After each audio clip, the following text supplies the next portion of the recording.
And good morning from the campus of the United States Sports Academy in Daphne, Alabama. This is Sports Talk, a weekly presentation from the Academy brought to you through the courtesy of the Communications Department. I'm Dr. Arthur Ogden, and I serve as moderator. And the panel this morning is Dr. Tim Foley, who's our Dean of Student Services, and Mr. Jack Kerwin, who's Director of Communications.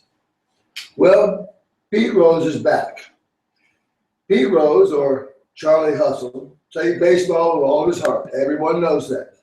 In 1989, he was banned from baseball for gambling.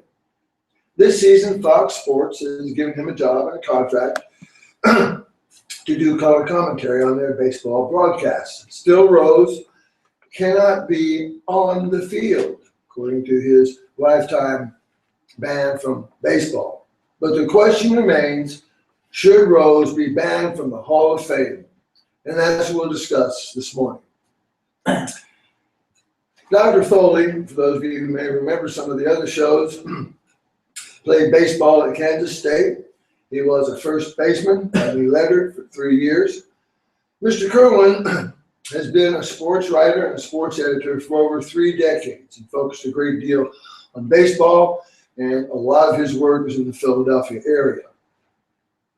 Now, in 1989, Pete Rose acquiesced to Major League Baseball when they said, look, you've been gambling, you're done, banned for life.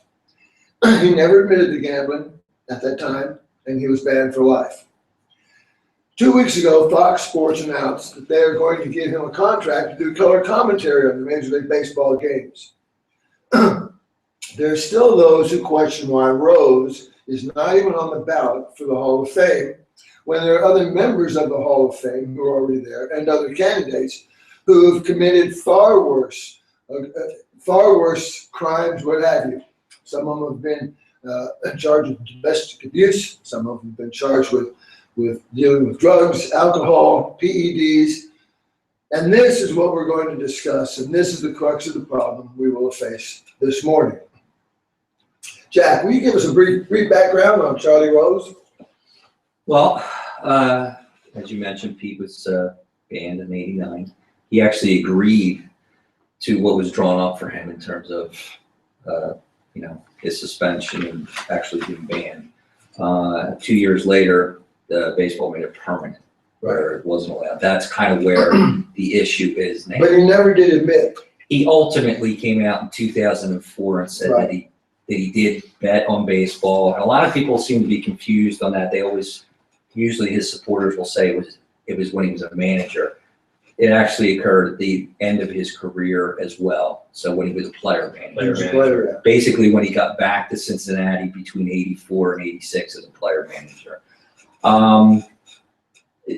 Going to what you said, I think it's a matter of your own personal call on this, a moral judgment. What's worse? What isn't worse? Going by baseball's rules, they viewed that as the worst possible thing that you can do. Since society and everything else continues to change, baseball will probably change how it values certain things, like what's worse. Right.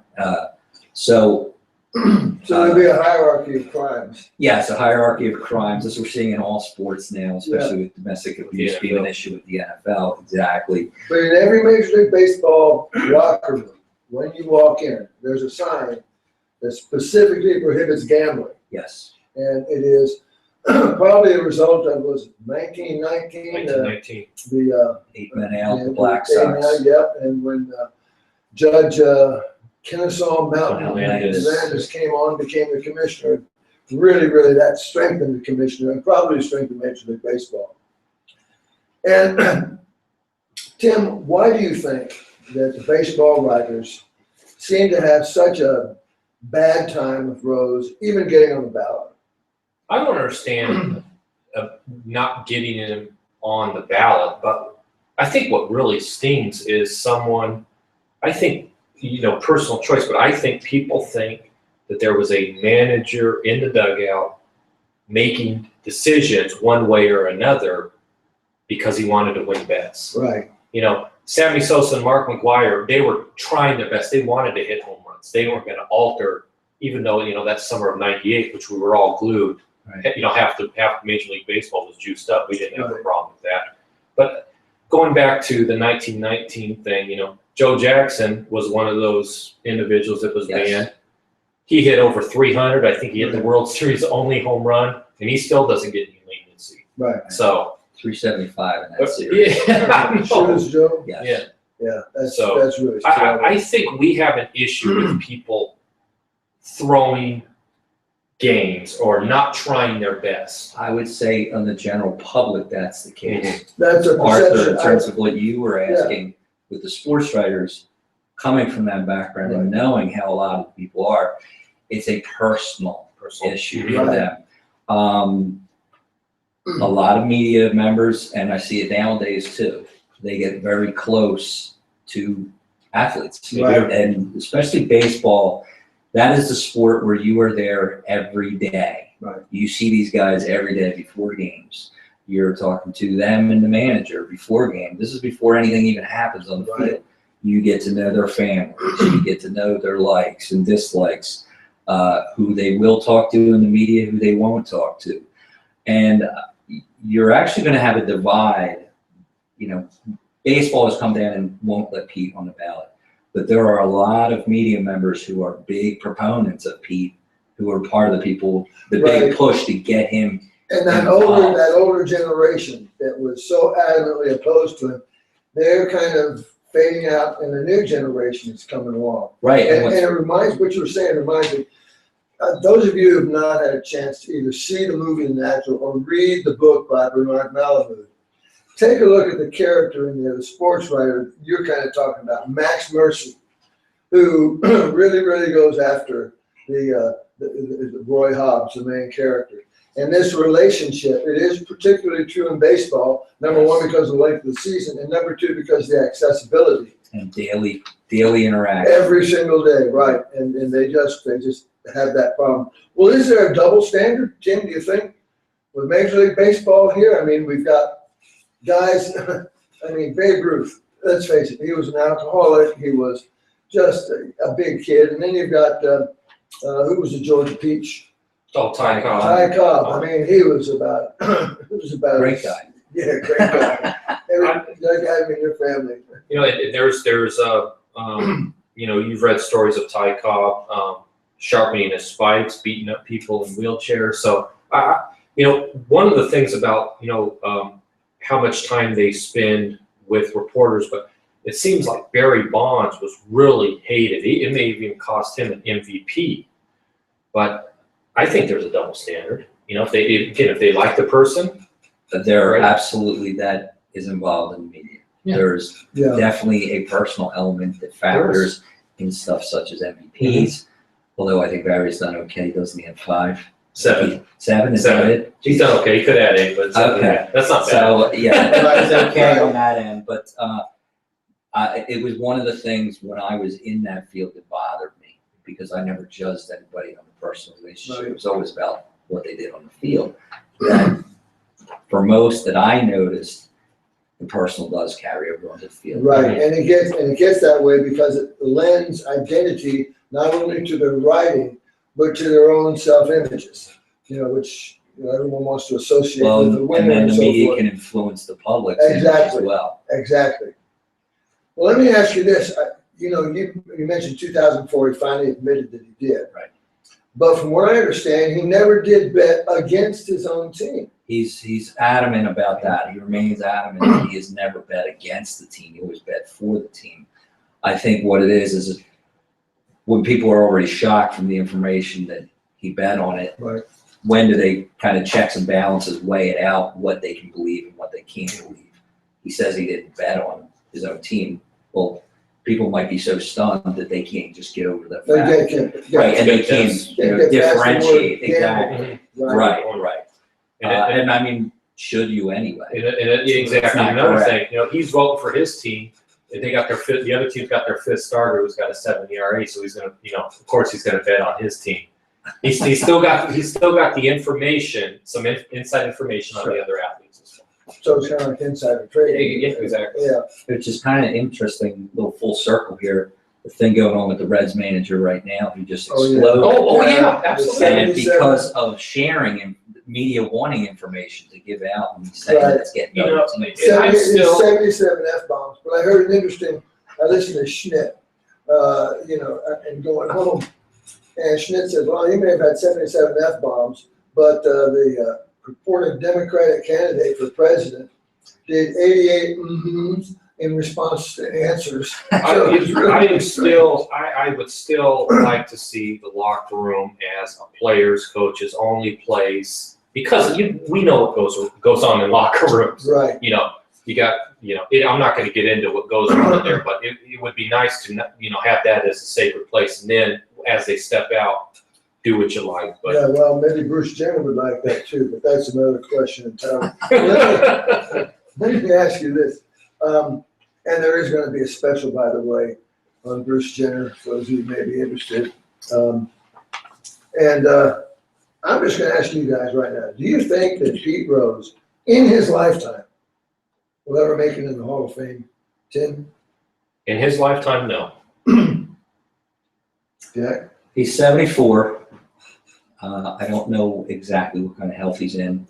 Well, he seems to be really, really perky and peppy, I mean, That's him. Yeah. I mean, has he ever really changed off of right, that? He's married to, or he's with a Playboy model or whatever.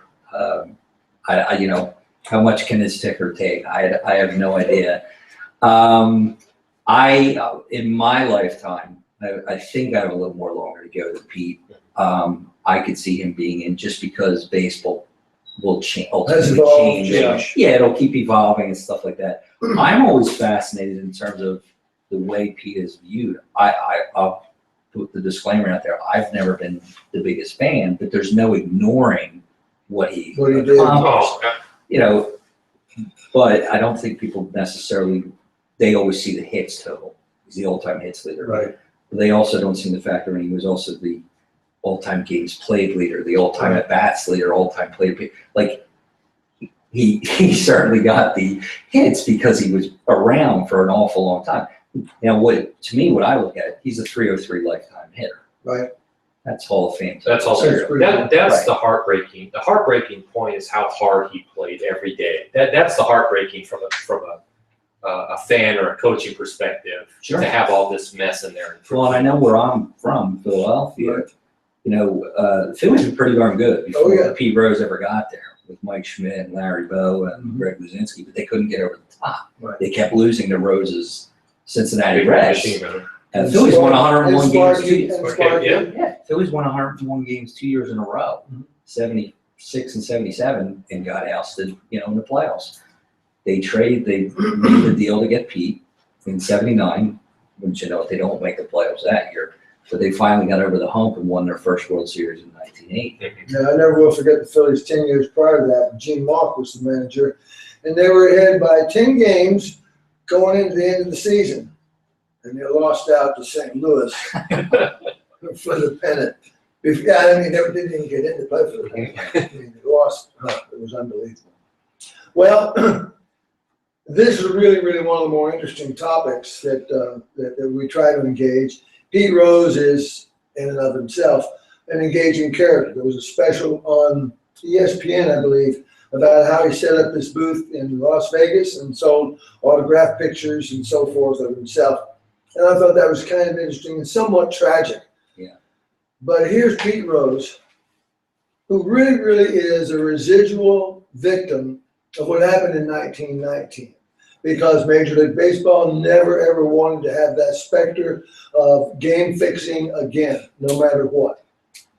And so here we are in the 21st century with perhaps one of the best players that ever played the game, still on the outs. But maybe the door is opening a little bit of a crack now with sports broadcasting through Fox Sports. Gentlemen, any final comments? Jack? I'm fascinated that he's actually able to get on Fox Sports. They made the call. It's interesting. I don't feel negative or positive. I'm just more fascinated by it. And I think it kind of is a step to the point where he will ultimately be, hesitantly welcome Yeah. back into baseball's fold. So we'll see.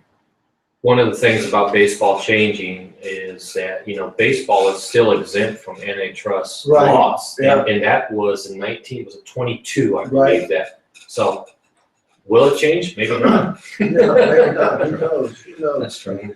But it's a shame, I think, that somebody of his character, well, character may be the wrong word if he's a gambler, He's a but character. He's a there's, character. and he also was a force on the field. Yes. Oh, yeah. Played multiple positions too. Right. I didn't really mention Right, he that. really, he inspired the rest of his team as well. And he was always, when he was in the All-Star games, always got a huge round of applause, just the way he was. Want to thank y'all for tuning in to our YouTube presentation. And for those of you that have continued to send us some suggestions, our email address is sportstalk@ussa.edu. That's sportstalk@ussa.edu.